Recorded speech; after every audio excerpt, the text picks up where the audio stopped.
Work has now shifted to a recovery mission. Sadly, there are no survivors. FAA's diversity push includes focus on hiring people with severe intellectual and psychiatric disabilities. That is amazing. Some people knew what was happening. The warnings were given very, very late. Where they were going, I can't imagine people with 20/20 vision not seeing, what's happening up there.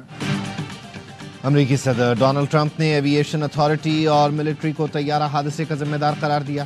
کہا aviation ذہنی مریض اور نفسیاتی افراد کو نوکریاں دیتی ہے، جو سابق صدر بائیڈن کی پالیسی ہے.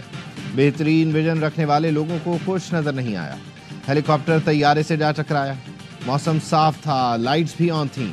حادثے سے بچا جا سکتا تھا مگر ایسا نہیں ہوا. صحافی کے سوال پر بولے، میرے پاس کامن سینس ہے جو اکثر لوگوں میں نہیں. حادثے میں کوئی زندہ نہیں بچ سکا. مسافر طیارہ واشنگٹن میں فوجی ہیلی کاپٹر سے ٹکرا کر دریا میں گرا. دریائے پوٹومیک سے 30 لاشیں نکال لی گئیں. طیارے میں 64 افراد اور ہیلی کاپٹر میں 3 فوجی موجود تھے.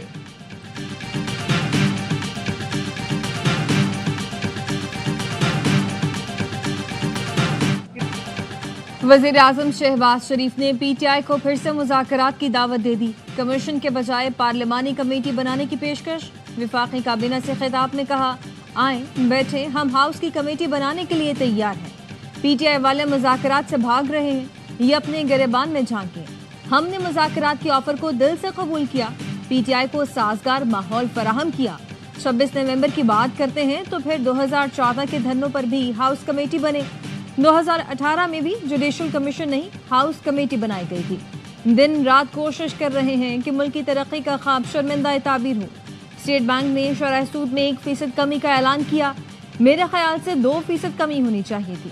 وفاقی کابینہ اجلاس کا اعلامیہ جاری. 2020 میں سابق وفاقی وزیر کے پی آئی اے پائلٹ سے متعلق بیان کا جائزہ لینے کے لیے فیکٹ فائنڈنگ کمیٹی کی منظوری دے دی.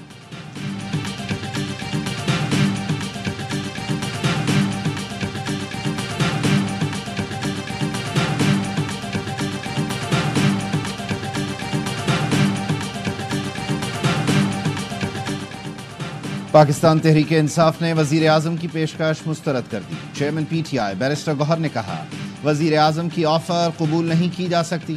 حکومت کے خلاف ہماری چارج شیٹ بہت لمبی ہے. وزیر اعظم کا بیان غیر متعلقہ اور ہمارے مطالبات سے ہٹ کر ہے. ہم نے مینڈیٹ کی تو ابھی بات بھی نہیں کی. اسیروں کی رہائی اور واقعات پر جوڈیشل کمیشن کا مطالبہ کیا. شبلی فراز نے کہا، حکومت جوڈیشل کمیشن کا اعلان کرے، مذاکراتی کمیٹی بحال ہو جائے گی. بانی پی ٹی آئی حکومت اور اپوزیشن کے معاملات سے باخبر ہیں. بانی نے مذاکراتی کمیٹی کو تحلیل کرنے کا فیصلہ حکومتی رد عمل کو دیکھ کر کیا.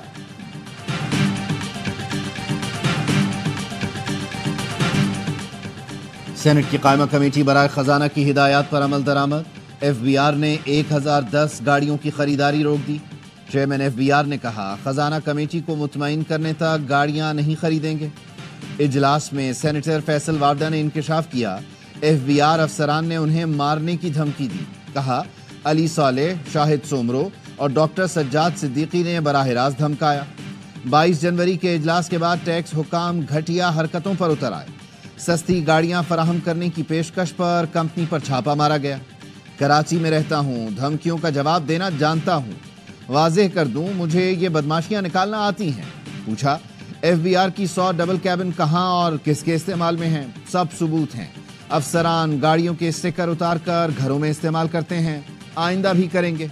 وزیر خزانہ محمد اورنگزیب نے کہا، وزارت خزانہ کو فیصل وارڈا جیسے لوگوں کی ضرورت ہے.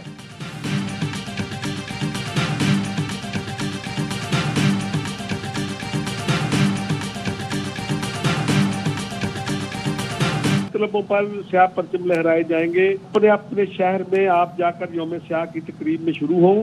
نیشنل پریس کلب اسلام آباد میں 3:30 بجے یہ سیاہ پرچم لہرایا جائے گا.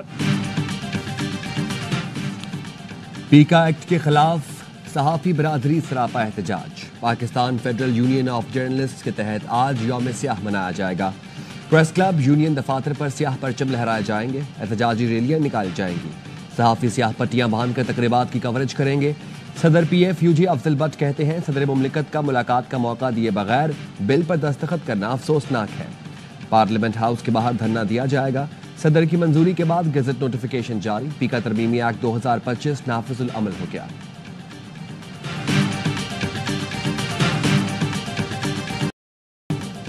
امریکہ میں پولیس کو غیر قانونی تارکین وطن کو بغیر کسی وجہ کے گرفتار کرنے کا اختیار مل گیا۔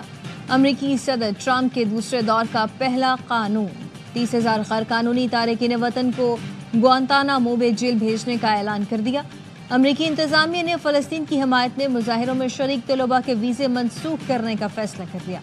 وائٹ ہاؤس کا کہنا ہے کہ امریکی صدر ڈونلڈ ٹرمپ ایک ایگزیکٹو آرڈر پر دستخط کریں گے جس کے تحت فلسطین کے حق میں مظاہروں میں شریک طلباء کو ڈیپورٹ کر دیا جائے گا۔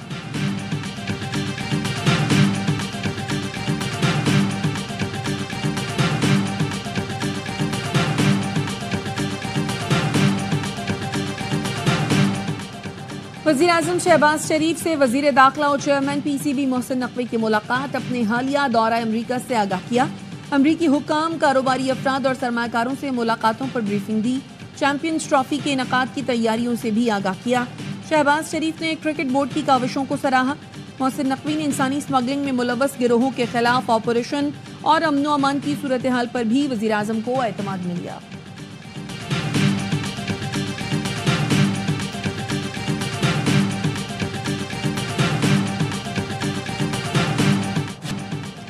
چیمپئنز ٹرافی کی افتتاحی تقریب 7 فروری کو قذافی اسٹیڈیم لاہور میں ہوگی۔ Chairman P C B Mohsin Naqvi نے منظوری دے دی۔ وزیر اعظم شہباز شریف متوقع مہمان خصوصی ہوں گے۔ نیشنل اسٹیڈیم کراچی میں افتتاحی تقریب 11 فروری کو ہوگی۔ صدر آصف علی زرداری تقریب کے متوقع مہمان خصوصی ہوں گے۔ آئی سی سی چیمپئنز ٹرافی کے لیے قومی اسکواڈ کا اعلان آج متوقع۔ فخر زمان کی ٹیم میں واپسی کا امکان۔